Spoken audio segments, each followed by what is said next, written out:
Good morning, boys and girls. How are you today? I'm ready to read chapter 28, The Letter.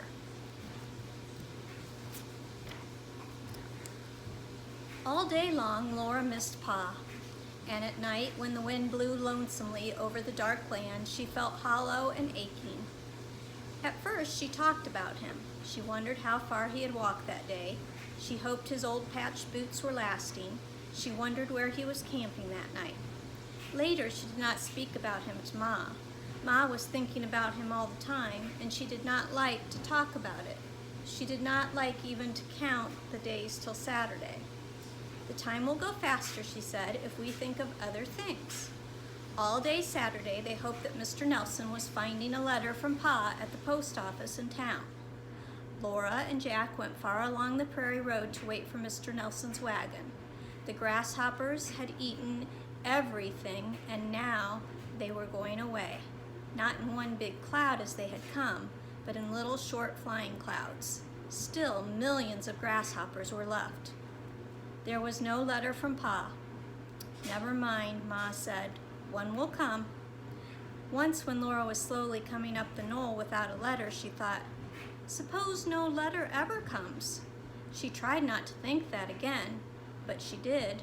One day she looked at Mary and knew that Mary was thinking it too. That night, Laura could not bear it any longer. She asked Ma, Pa will come home, won't he? Of course Pa will come home, Ma exclaimed. Then Laura and Mary knew that Ma too was afraid that something had happened to Pa. Perhaps his boots had fallen to pieces and he was limping barefooted. Perhaps cattle had hurt him. Perhaps a train had hit him. He had not taken his gun.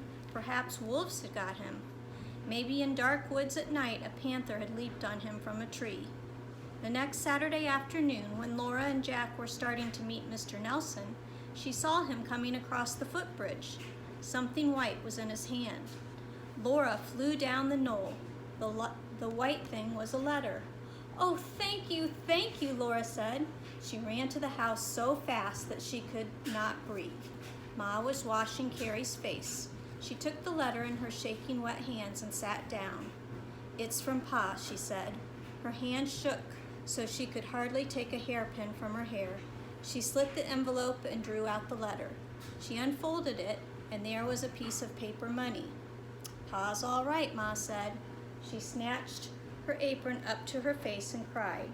Her wet face came out of the apron shining with joy. She kept wiping her eyes while she read the letter to Mary and Laura.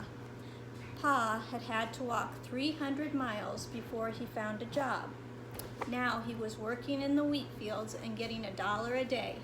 He sent Ma $5 and kept 3 for new boots.